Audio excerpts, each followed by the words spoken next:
Hola, ¿qué tal? Un cordial saludo, bienvenidos a Actúe en Derecho. Después de las noticias, iniciamos con el programa jurídico del Canal TRO, dedicado a la comunidad, a atender esas inquietudes que ustedes tienen en diferentes situaciones, donde usted requiere la ayuda de un especialista en Derecho. A partir de este momento, usted se puede comunicar con nosotros al 310-245-8548, nos envía un mensaje de texto, un mensaje de audio a través de WhatsApp o nos envía un video con la inquietud que usted tenga sobre esa problemática en particular para que acá sea atendida. Si usted quiere utilizar el teléfono fijo para hacer las preguntas en vivo, le invitamos a que marque el 648-4820. Muy importante tener esta información y a partir de este momento para que usted se contacte con nosotros. Hoy tenemos consultorio jurídico. Esto quiere decir que vamos a estar atendiendo diferentes preguntas en diferentes temáticas y precisamente la doctora Marlene Murcia es quien va a estar encargada de atender esas inquietudes que ustedes tengan para el día de hoy. La doctora Marlene Murcia es litigante en Derecho Civil, es especialista en Derecho Penal, es asesora y consultora de múltiples empresas a nivel nacional y por supuesto es nuestra jurídica acá en el Canal TRO. Así que, doctora Marlene Murcia, muy buenas tardes. Una gran responsabilidad, como todos los consultorios jurídicos, de darle respuesta a todas las personas que hasta ahora se sintonizan con nosotros. Buenas tardes, John. Muchas gracias por esa presentación. Sí, hoy un programa muy especial, el consultorio jurídico, para ustedes, dedicado a ustedes, para las preguntas o para las inquietudes que ustedes tengan y que aquí podamos resolver. Entonces, hoy van a ser ustedes los protagonistas, van a ser quienes van a tener la posibilidad de aprovechar este espacio. Es una hora, créanme que es muy poco tiempo para poder atender todo, pero vamos a darle inmediatamente ya paso a quienes nos llaman a esta hora. Señora Rosa, muy buenas tardes, ¿cómo le podemos ayudar? Sí, muy buenas tardes, gracias. Una preguntita para la doctora. Lo que pasa es que yo tomé una casa en arriendo y en esa casa viví 14 años. Yo fui muy correcta con el arriendo, todo. Se hizo contrato de arriendo. Hace más o menos año y medio, ya 2 años que se terminó el contrato y la señora dueña de la casa me dijo que ya no más contratos, que con letras. Entonces se hicieron 6 letras para pagar el arriendo. Alcancé a pagar tres letras y me quedé sin trabajo. La situación económica mía está muy mal, no tengo con qué pagar el arriendo. Entonces yo me fui a vivir donde una hermana. La señora me llama y me dice que tengo que pagarle el arriendo los 5 meses supuestamente que le quedé debiendo, y si no que me va a poner todo con el abogado, ¿qué tal? Entonces mi pregunta es, doctora, ¿ahí qué debo hacer? Yo no tengo ningún contrato de arrendamiento, duré 14 años, nunca le quedé mal, y ella dice que me va a pasar a un abogado. Espero su respuesta y muchas bendiciones. Estoy muy preocupada. Gracias, doctora. Bueno, señora Rosa, gracias por su llamada. Usted llamó al 648-4820. Mientras le damos respuesta a la señora Rosa, ustedes pueden marcar este número y enviar mensajes a través de WhatsApp al 310-245-8548. ¿Qué le decimos a la señora Rosa, abogada? Bueno, doña Rosa, el tema de las letras como respaldo de los contratos de arrendamiento es algo que se ha convertido en costumbre, pero realmente la letra no está hecha para respaldar ese tipo de obligaciones. La letra está hecha para respaldar los créditos en dinero. Yo le doy dinero, usted me da una letra como respaldo. Entonces, muy seguramente, si la señora demanda por las letras, tendría que demostrar cuándo y cómo le prestó a usted ese dinero, porque le digo, las letras no sirven para respaldar contratos de arrendamiento. Eso es una mala práctica, es una costumbre que últimamente, no tanto como ilegal, porque la letra es un título valor que por sí misma es legal, pero es que se ha establecido como una práctica común que para respaldar los contratos de arrendamiento se exijan letras.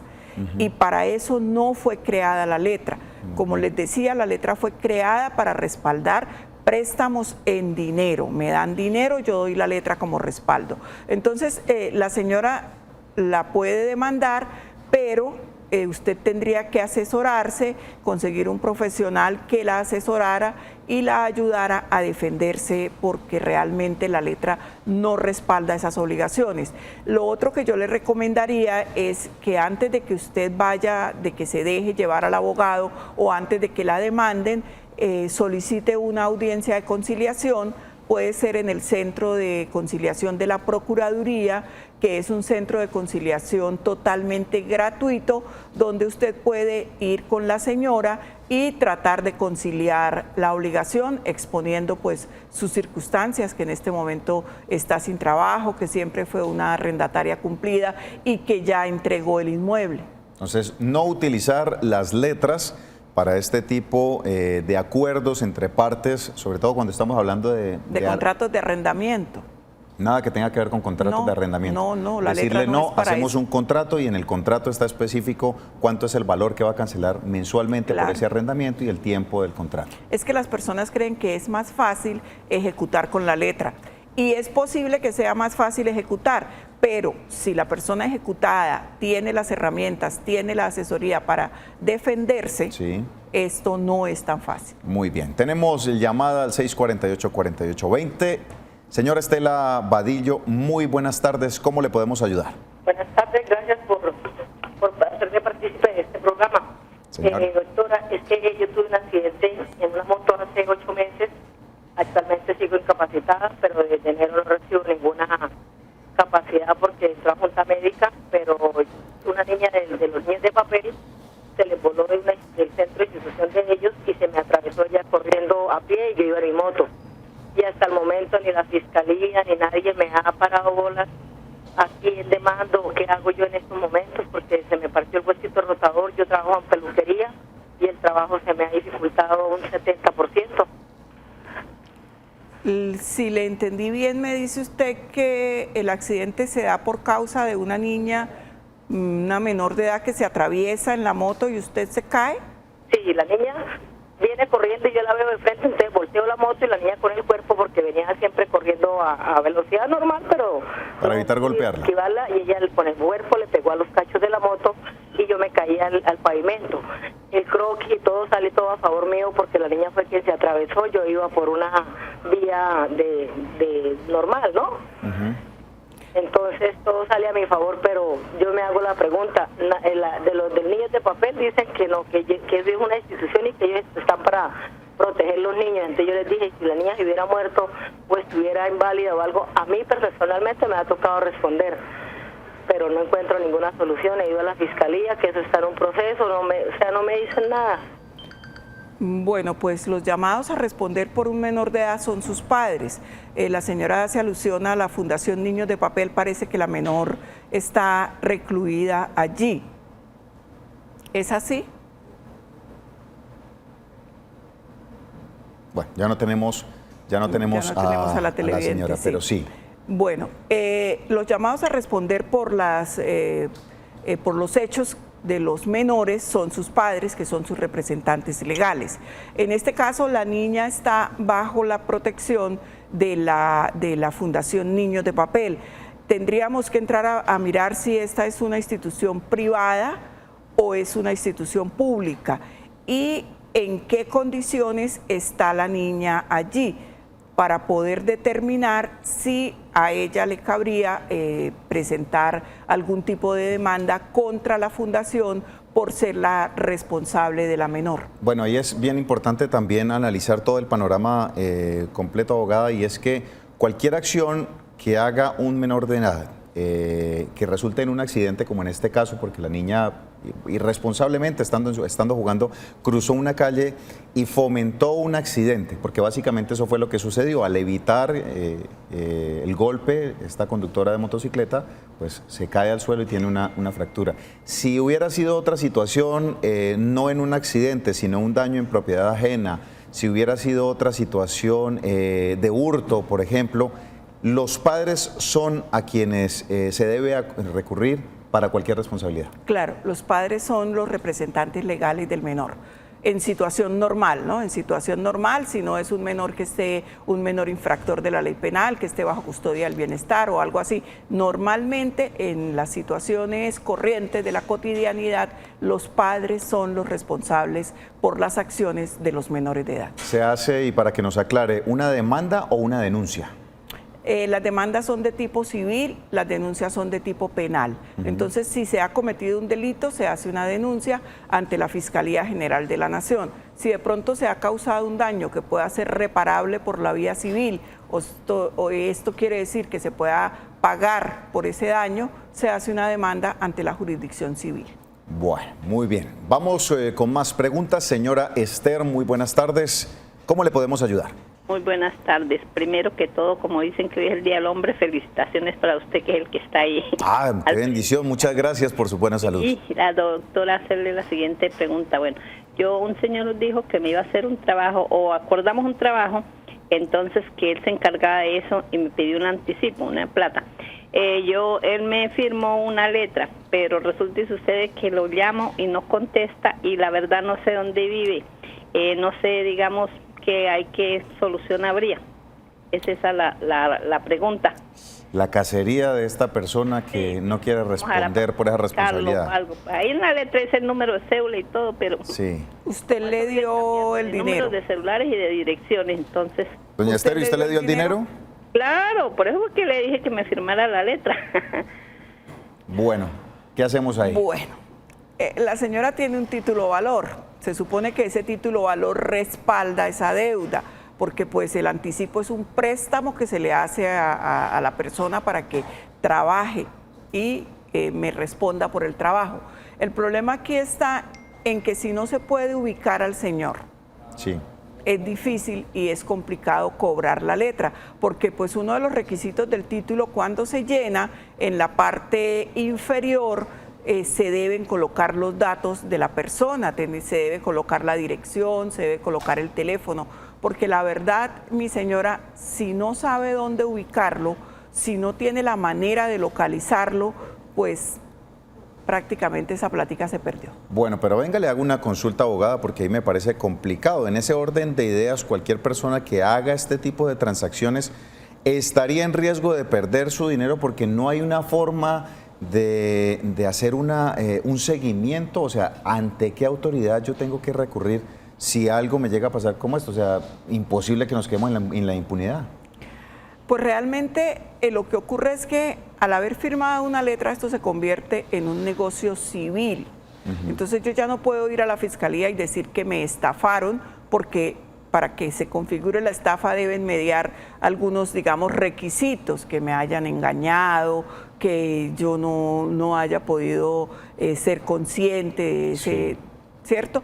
Pero si es un negocio civil que hicimos dos personas adultas, me dijeron me van a hacer un trabajo, yo di el dinero, es poco lo que se puede hacer, realmente es poco lo que se puede hacer. Lo que hay que hacer es ser más precavidos, ¿cierto? No soltar la plática así como tan fácilmente, de pronto irla dando por cuotas a medida que me vayan trabajando, yo voy dando dinero, porque si no conocemos el domicilio del deudor, si no sabemos si tiene bienes, muy seguramente si se quedó con la plática de un trabajo, pues no debe tener bienes. ¿Y una denuncia contra la persona? ¿Por qué delito? ¿Robo, por estafa? No, es que no está. Me firmó una letra, yo ya tengo un respaldo. Lo que yo debía asegurarme es que esa letra realmente sea un respaldo, que el señor tenga bienes, que me haya puesto un codeudor. Pero aquí realmente ya la figura penal, pues... Bueno, vamos a darle espacio a las personas en WhatsApp que nos están escribiendo, a leer una de las preguntas que nos escriben. Dice lo siguiente: cuando una persona se puede declarar en quiebra o insolvente, ¿y qué sucede si es empleado? Muchas gracias. ¿Cuándo una persona se puede declarar en quiebra o insolvente y qué sucede si es empleado? Bueno, lo que ocurre es que cuando una persona es empleada tiene una fuente de ingresos, ¿cierto? Entonces, ¿cuándo se puede declarar en insolvencia? Cuando esos ingresos no son suficientes para cubrir el monto de las deudas que tiene. Entonces, en ese caso se puede acudir al proceso de insolvencia, que tiene también unos requisitos muy especiales, y se puede, mediante un centro de conciliación, citar a todos sus acreedores y conciliar la manera de pagarles. Eso es lo que hace el proceso de insolvencia. No me libera de la deuda, yo sigo teniendo la deuda, y yo con mi patrimonio, con lo que estoy recibiendo, debo pactar una manera de pagarle a mis acreedores. ¿Qué es lo que ocurre? Pues que tienen que esperarme, que deben darme algunos plazos. Esos son los beneficios de la ley de insolvencia, que al momento de que yo me declare en insolvencia, paran, por ejemplo, los intereses, que es algo muy importante, porque pues las deudas crecen y crecen a medida que crecen los intereses. Entonces yo me declaro en insolvencia, hacemos el proceso de conciliación, hablamos con todos los deudores, acordamos las fórmulas de pago y los intereses paran. Vamos a acordar un programa dedicado a este tema de la insolvencia económica, y traemos a la abogada invitada que siempre nos acompaña en este escenario, que es Sol Juliana Villamizar, para que nos dé precisamente todas esas minucias frente a esta temática que es bien importante. Carmen Cecilia, cordial saludo, muy buenas tardes, cuénteme, ¿cómo le podemos ayudar? Muy buenas tardes. Miren, lo que pasa es que yo vivo en una casa, en un conjunto cerrado desde hace 20 años. Esa casa fue adquirida en matrimonio, ¿sí? Pero desafortunadamente figura es mi suegra. Entonces, en ese momento se debe administración. ¿Qué es lo que se quiere? Pagar la administración, pero que la casa pasara a nombre mío, ¿sí? O de mis hijos. Pero yo, ¿qué debo hacer para no correr el riesgo de que se pague la administración y de pronto mi suegra o mi exmarido se queden con la casa, después sí la vendan? Carmen, venga, le hago una pregunta que yo sé que es más o menos lo que le va a preguntar la abogada. Cuando usted dice que la adquirieron durante el matrimonio, ¿la pagaron con su dinero y la escrituraron a nombre de su suegra? Sí, señor, se adquirió, o sea, se pagó con plata de mi esposo y mía. Sí. Pero y la colocaron a nombre de su suegra. Muy bien. Bueno, abogada, ¿qué le podemos decir en este caso a la señora Carmen con esta inquietud que tiene? Yo entiendo por sus palabras que ya esta relación culminó y están en ese proceso, pero la casa en escrituras es de la suegra. ¿Ahí cómo hace? Complicada situación. Complicada situación porque los modos de adquirir el dominio, o sea, la manera como yo tengo la propiedad de un bien inmueble, en este caso que es la casa, son mediante la compraventa o mediante la sucesión, la prescripción adquisitiva del dominio, o bueno, de pronto mediante la donación, podría ser. Entonces, si no logran hacer un acuerdo con la señora, si la suegra no está de acuerdo, el tema se complica.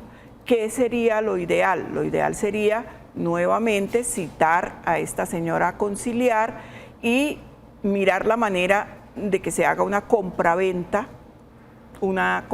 simulada para que pueda pasar la propiedad. Porque estando a nombre de la suegra, pues no hay nada que pueda decir que es de ellos. Ahora podrían intentar un proceso de simulación, pero parece que esta situación ocurrió ya hace muchos años, ya se vencieron los términos también para ese proceso. Bueno, difícil la situación, doña Carmen, un panorama complejo, y pues un mensaje para todas las personas: cuando vayan a hacer este tipo de transacciones con dinero propio, no sé cuáles serán las razones ni los objetivos para colocarlo a nombre de otra persona, pero en lo posible que sea uno como que esté en el medio, ¿no? Entonces, digamos, los hijos, y eso que a veces tampoco resulta tan bien. Los hijos también resultan sacando sí, entonces, no, a nombre propio, a nombre de su esposo o a nombre suyo, de tal manera que si hay una disolución de ese matrimonio, pues se sepa que legalmente hay una división de bienes y no van a tener inconvenientes. Tenemos llamada en línea. Muy buenas tardes. ¿Con quién hablamos y cuál es su inquietud? Gracias, habla con Beatriz. Gracias, Beatriz. ¿Cuál es su pregunta? ¿Cómo le podemos ayudar? Gracias, muy amable. Mira, es que tenemos un problema. Yo estoy de la vereda Acapulco, Girón. Sí. Entonces, ¿qué pasa? Estamos teniendo un problema aquí con la cuestión de los servicios Ruitoque. ¿Por qué? porque nos subieron el aseo. Imagínense, aquí somos estrato 1, 2, y el aseo llega a 70.000 y el agua nos está llegando en 45.000 pesos. Okay. Entonces no queremos, desde diciembre me quise salirme de Ruitoque, pasarme a limpieza urbana, y ellos no nos han dejado salir de la empresa, no sé por qué, no nos dejan cambiar de empresa. En la empresa nueva, Limpieza Limpia, limpieza urbana, nos cobran 15.000 pesos de aseo, mientras que los otros nos están cobrando mucho. Pero hemos tratado por todos los medios salirnos de Ruitoque y no hemos podido, ellos no nos sueltan. Entonces no sé qué podamos hacer ahí. La mayoría de los de aquí a Acapulco estamos teniendo ese problema. Ahora, nos hicieron una reunión que iban a subir el agua al 100%. O sea, los que teníamos que nos llegaba a 20, 25, nos llegó en 45. Entonces no es justo cuando aquí en la vereda prácticamente, por ejemplo, una persona que viven 2 personas, la mayoría son de edad avanzada, ellos no gastan casi agua. Entonces quería que nos diera más o menos una idea de qué podemos hacer. Bueno, señora Beatriz, muchas gracias por su llamada. Abogada, aquí la Superintendencia de Industria y Comercio, con todo este proceso de protección al consumidor, ¿podrá hacer algo? Más que la Superintendencia de Industria y Comercio, la Superintendencia de Servicios Públicos. La Superintendencia de Servicios Públicos es la llamada a vigilar este tipo de empresas. Sería bueno que la señora elevara una queja o una petición. De pronto, si no lo puede hacer de manera directa, yo le recomendaría que se acerque a la personería. En este caso sería la personería del municipio de Girón, porque Acapulco es una vereda del municipio de Girón. Entonces, que se acerque a la personería, exponga la problemática y ellos le podrían... Que se reúnan, ¿no? Que hagan, en conjunto, hagan esa solicitud en la personería. En la personería, y la personería les puede ayudar, los puede respaldar, porque estas empresas tienen quien los vigile, que es la Superintendencia de Servicios Públicos. Sí, los servicios están muy altos, estrato 1 y 2, y pagando 70, 80.000 pesos, a no ser que tengan una fuga, un descontrol, pues están muy altos. Vamos a escuchar un mensaje de audio que nos envían a WhatsApp, 310-245-8548, esto nos dicen los televidentes. Buenas tardes, doctores.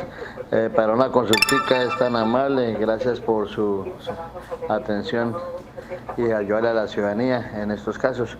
Mi caso es el siguiente, es que presté una plata a una señora hace aproximadamente unos 6 años. Ella me quedó mal, pasé las letras que tenía al abogado. Ya el juez nos salió a favor de nosotros a pagar la plata, sino que por encima de nosotros nos dice el abogado que hay otra entidad que es un banco, me omito el nombre porque no me acuerdo ahorita, y hasta que no remate el banco no nos dan la plata a nosotros. Quisiera saber si es real o cómo es el paso a seguir para adquirir esa plata que nos debe la señora.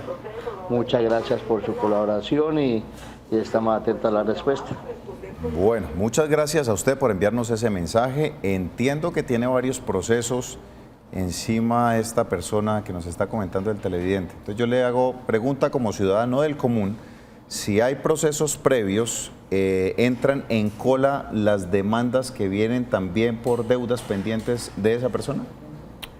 Sí, lo que ocurre es que los créditos tienen una prelación, ¿cierto? Los créditos tienen un orden. Entiendo que el señor le prestó el dinero a una persona que tiene una casa, un bien inmueble, puede ser casa, apartamento, finca. Normalmente, si ese bien tiene una hipoteca con un banco, el banco es el primer llamado. O sea, el acreedor hipotecario tiene prelación. El señor sí puede recuperar su dinero, pero efectivamente tiene que esperar a que el acreedor hipotecario, que es el banco, remate el bien, y él entraría en lo que llamamos en el derecho el remanente. ¿Qué es el remanente? Lo que sobre, lo que quede. ¿Y si en ese proceso se quedó sin absolutamente nada? Esa plática se perdió. Dios bendito. Pero normalmente los bienes se rematan por valores más altos que la deuda.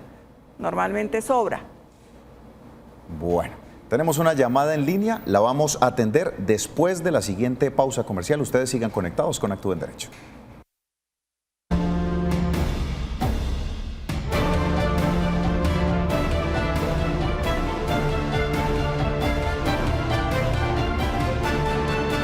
Continuamos en Actúe en Derecho. Hoy estamos en consultorio jurídico atendiendo todas las diferentes inquietudes que usted tiene con esas situaciones complejas y necesita la asesoría de un especialista. Hoy con nuestra especialista, la doctora Marlet Murcia. Vamos a seguir dando paso a las llamadas telefónicas. Señora Carmenza Díaz, muy buenas tardes. ¿Cómo le podemos ayudar?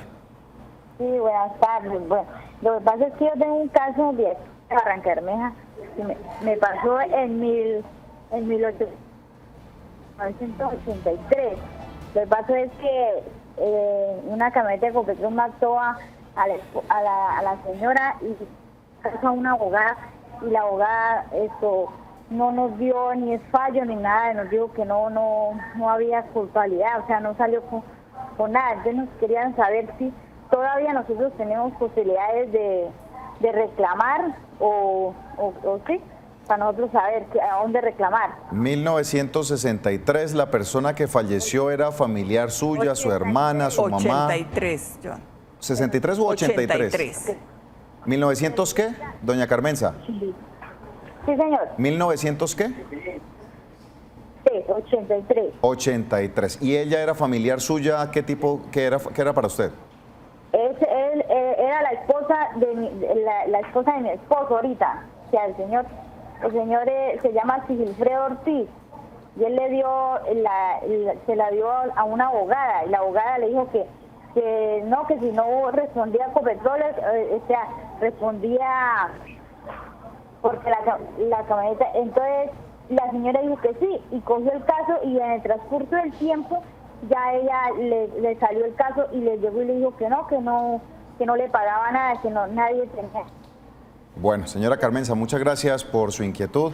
¿Cómo orientamos un poco este tipo de situaciones, abogado, donde pues hay un accidente, luego fallece la persona y pasa un buen tiempo donde no hay una respuesta de la responsabilidad frente a esa persona que falleció? Bueno, lo que ocurre es que los temas en fiscalía son un poco demorados. La verdad, los temas en fiscalía hay mucha congestión y los temas se demoran. Al parecer ya hubo fallo.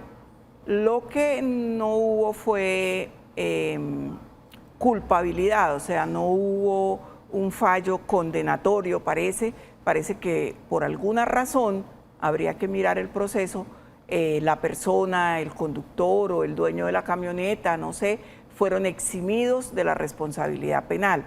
Cuando ya ha habido cosa juzgada, como en este caso, ya es muy difícil intentar reabrir un proceso máxime después de 20 años. Creo que más de 20 años, sí. Creo que esperaron demasiado tiempo. Difícil que en este momento se pueda hacer algo. Bueno, sí.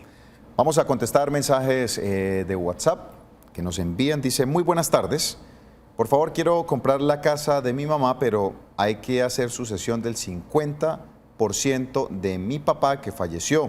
Somos 8 hermanos, uno fallecido. ¿Cuál es el paso más rápido a seguir? Muchas gracias. El paso más rápido en el tema de sucesiones es hacer la sucesión por notaría. Inevitablemente hay que hacerla porque hay que liquidar el porcentaje que le correspondía al padre. Entonces, el paso más rápido es que ustedes se pongan de acuerdo. La sucesión por notaría está hecha para quienes son herederos mayores de edad y están en total acuerdo, donde no hay disputas o hay desacuerdos. Ustedes contratan un profesional del derecho, porque aunque sea en notaría hay que hacerlo a través de un abogado. Hacen el proceso, el abogado sabe cómo hacer el proceso, cómo presentarlo, liquidan la sociedad conyugal de su señor padre y su señora madre. Habiendo uno de los herederos muertos, hay que mirar porque los hijos de ese heredero entran en representación de él, no se pueden desconocer y el paso de la venta se puede hacer dentro del mismo proceso, de una vez es dejar establecida la venta y hacer las escrituras. Entonces, lo que hay que hacer es conseguir un profesional del derecho y si están todos de acuerdo, darle poder y de una vez instaurar el proceso. Antes de ir con la llamada de la señora que está en línea, le leo el siguiente mensaje de WhatsApp, a ver si asesoramos rápidamente a esta persona. Dice, doctora, yo tengo una deuda con un almacén de ropa. Me llamaron para el pago y yo les dije que podía pagar en un comienzo con 50.000 pesos porque pues yo solamente gano un mínimo y por ahora soy la que respondo por el núcleo familiar. Me dijeron que no podía pagar así y me dijeron que me iban a embargar sueldo y que me iban a embargar la casa, los bienes. Yo actualmente vivo en una pieza.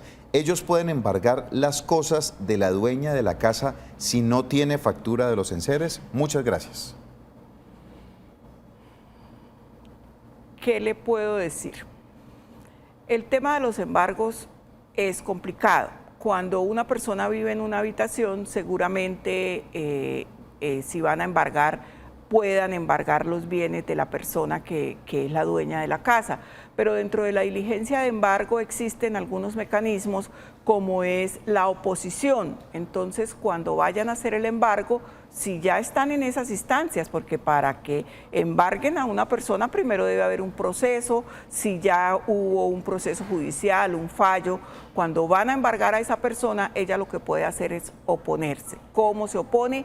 Mostrando las facturas de sus electrodomésticos, de sus cosas. Si no, también ella después se puede defender, pero primero hacen la diligencia y después ella se podrá defender, lo que resulta pues bastante engorroso porque es ante un juzgado.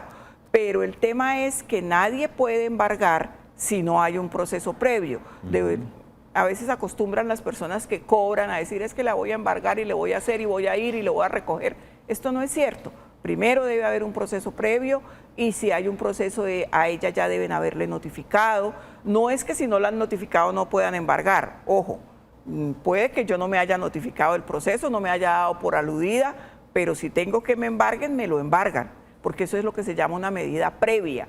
Entonces tampoco es que si no me han notificado no me puedan embargar, pero muy seguramente antes de que la embarguen, pues ella se habrá enterado de alguna manera, ya sea por la notificación, por los cobros, porque el abogado que le instauró el proceso la haya llamado, en fin. Sí le pueden embargar a la señora las cosas de la casa, pero ella se puede defender y pues tarde o temprano se las tienen que devolver. Muy complicado ese panorama, sobre todo para quienes arriendan sus habitaciones, revisar muy bien a la persona a la que le van a arrendar también para evitar este tipo de situaciones. Señora Ana Julia, muy buenas tardes, ¿cómo le podemos ayudar? Buenas tardes, hágame un favor, es que yo tuve una audiencia el viernes, pues a nosotros nos dieron 3 días para conseguir un perito, lo mío se trata de culposo, yo les envié pedacitos de mi caso. Entonces tuvimos la audiencia, pues para nosotros ha sido difícil conseguir un perito que nos dé el peritonaje del niño y nos dieron el plazo hasta el día de ayer. Entonces, pues de verdad que estoy muy preocupada porque para nosotros es difícil, mientras que para los médicos no, porque ellos están en el rol de médicos, ¿sí? Y a nosotros todo el mundo se nos niega. ¿Cómo podría alguien ayudarme a mí a conseguir un perito? ¿Es homicidio culposo, le entendí? Es que no le entendí. No le entendí muy bien cuál es la problemática, señora Ana Julia, no le entendí muy bien. Bueno, mi audiencia es como decir que es una negligencia médica. Pero, ¿se murió un pequeño, le entendemos? No, él no está muerto, pero tiene todas las neuronas quemadas. Ok, tuvo muerte cerebral. Totalmente afición. Ok, ¿y quieren revisar la situación a ver si hay una responsabilidad o una negligencia médica? Sí, o sea, nosotros ya prácticamente lo que fue en el caso de culpabilidad ya lo perdimos porque ellos como tal consiguieron un peritonaje muy alto que fue el director de la UIS y pues nos hundió, ¿sí? Sí. Entonces ahorita tuvimos el de eso civil, entonces ahorita estamos en lo civil. tenemos la otra audiencia para el 18 de junio. Entonces, hasta ayer teníamos plazo de conseguir nosotras pruebas también con un peritonaje, pero no me es posible. La situación de aquí ya las pruebas por parte de la persona afectada, ¿no? Tienen que, y eso lo mencionábamos en el programa anterior, buscar precisamente también cómo demostrar que lo que ellos están diciendo es cierto. La parte a quien se le está culpando saca su perito y la parte que está acusando saca su perito. Y si en este caso, que es lo que trato de entenderle a la señora Ana Julia, no se encuentran o no están los recursos, porque eso tiene un costo, ¿quién entra a respaldarlos para tratar en aras de que haya una equidad? Bueno, para eso para estos temas podría ayudarles la Defensoría del Pueblo.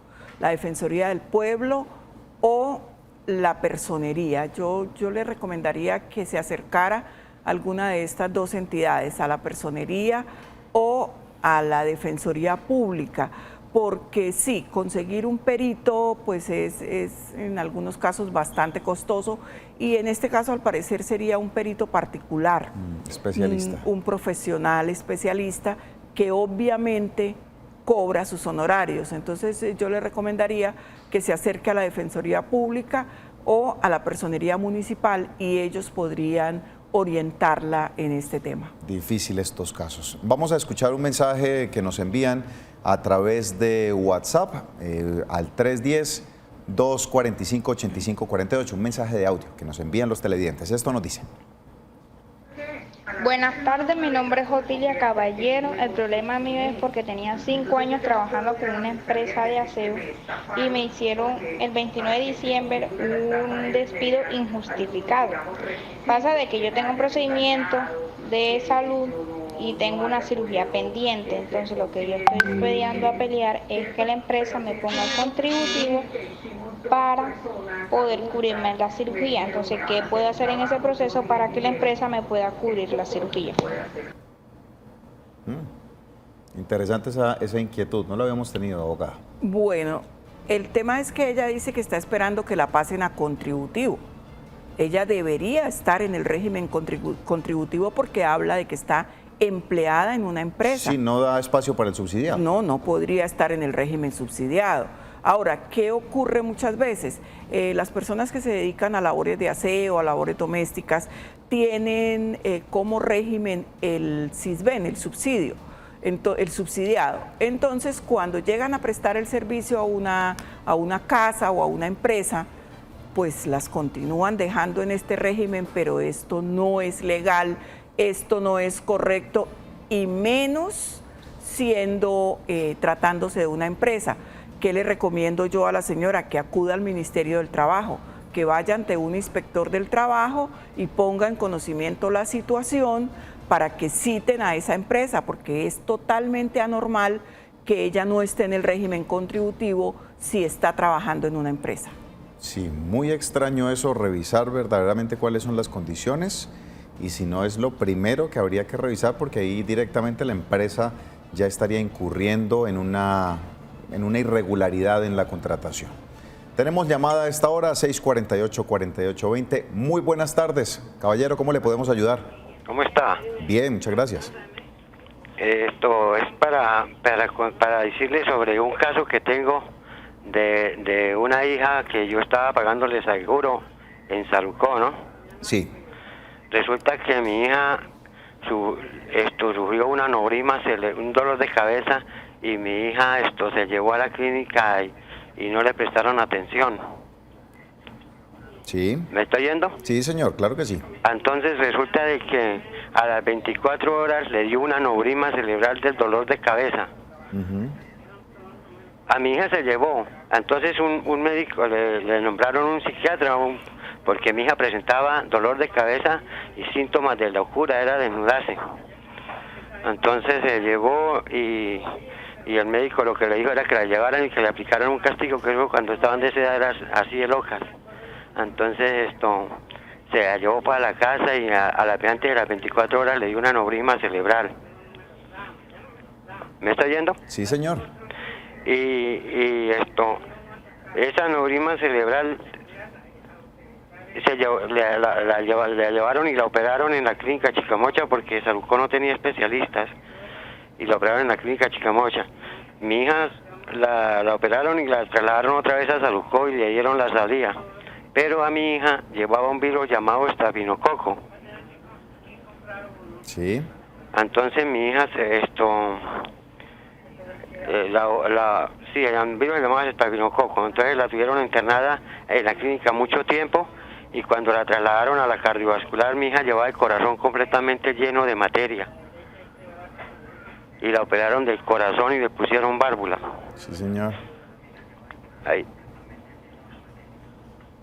Y resulta que... ¿Cuál es la inquietud luego de toda esta difícil situación? ¿Qué es lo que usted quiere saber, amigo? La inquietud es que resulta de que le di poder a un abogado. Sí. Y el abogado desapareció las historias clínicas, copias originales que yo le había dado. Ok. Y entonces resulta de que él... Señor, sígame hablando que yo le estoy escuchando. Resulta de que el señor abogado pidió nuevamente historia clínica a Salucó. Y Señor. Y en octubre 27 del 2003, resulta de que él desapareció esa información y él se hizo contrato, se lo pasó a otro abogado llamado...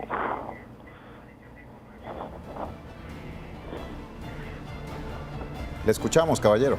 Sí, y entonces resulta que le pasó la copia que había pedido en octubre 27 del 2003. Y resulta de que lo tutelaron a la clínica, pero con una historia falsa. Y yo tengo las propias originales en mi poder. Le di poder a 3 abogados. En el 2007 iban 3 abogados. Sí. Y en el 2015 mi hija fallece. Sí. Le di poder a otra abogada y la abogada me hizo lo mismo que los abogados. Empezó a esconderse y así ya no quería hablar conmigo ni me contestaba el teléfono. Entonces le metí una denuncia en el Consejo Disciplinario de la Judicatura.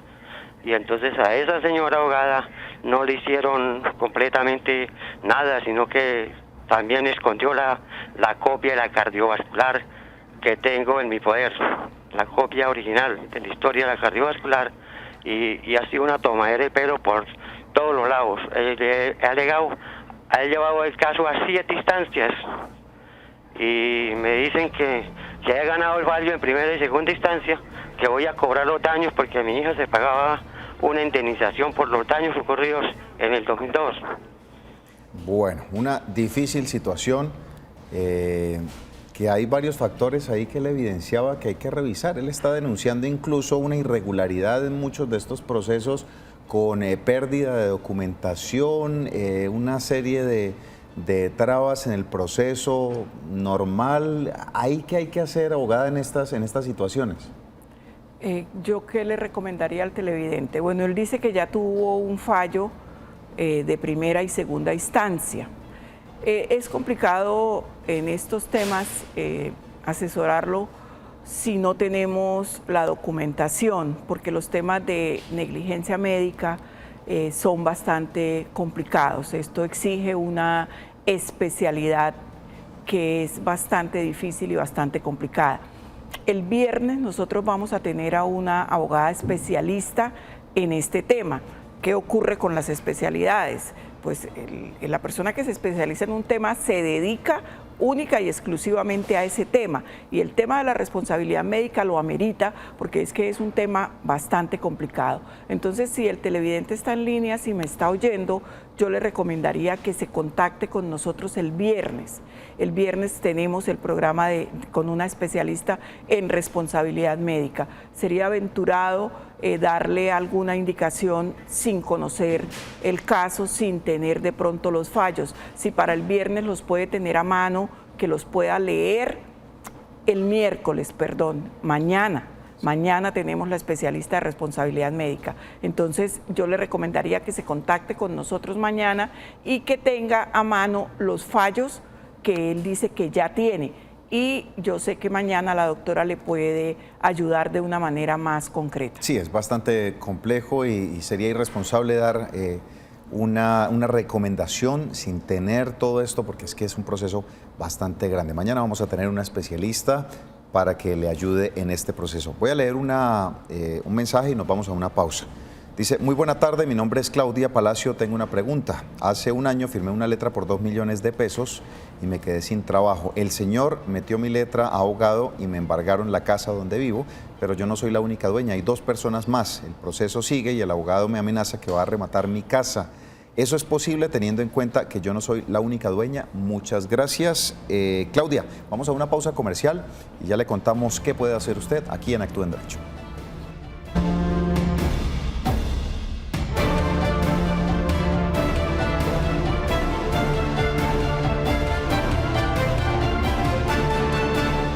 Continuamos en Actúe en Derecho, hoy consultorio jurídico. Abogada, vamos a responder la inquietud que nos hace Claudia con respecto a esa deuda, esta letra y el embargo de una casa que no es solamente de ella, sino también pertenece a otros familiares. ¿La pueden o no la pueden embargar? Claro que sí la pueden embargar,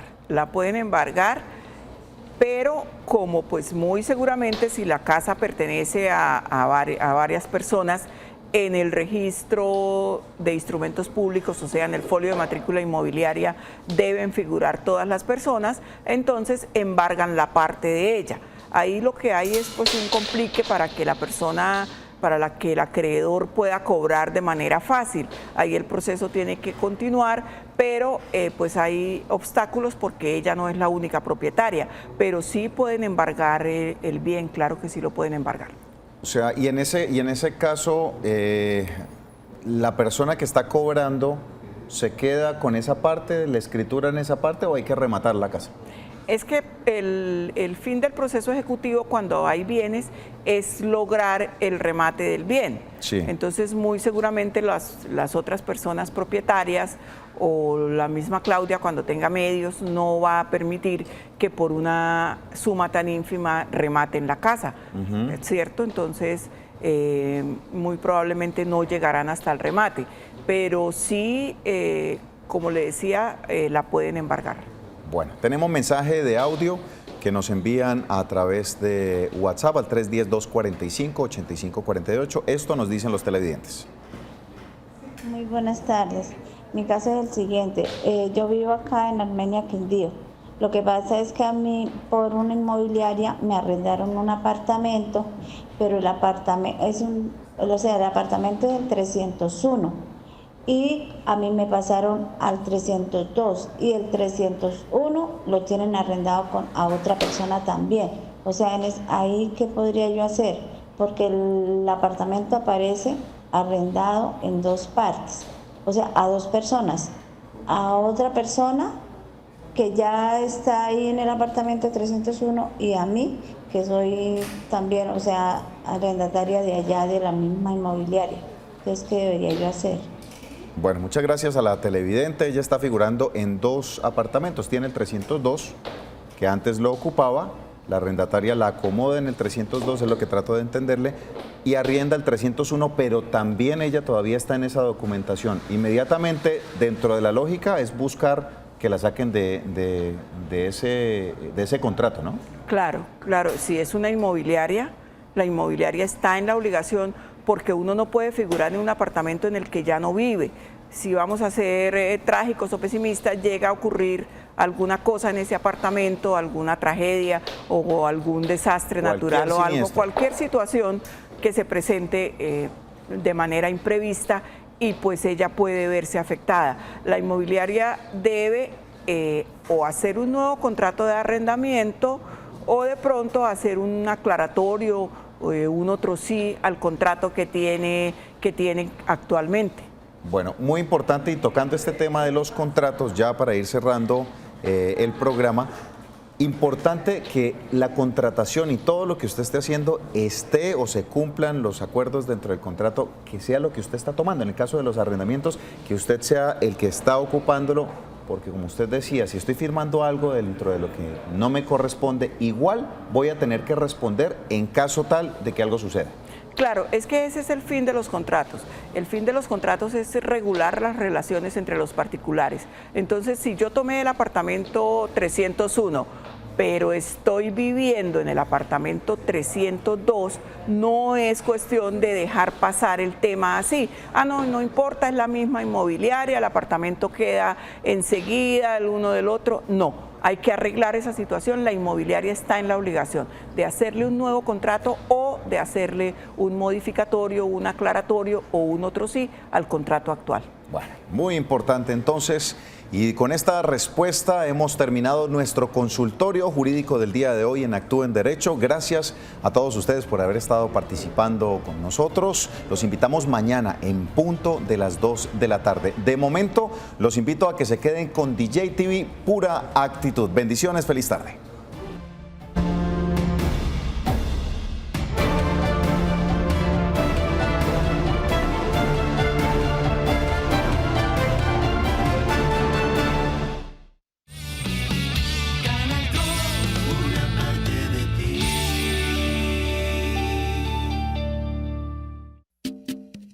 Apuestas Cúcuta 75.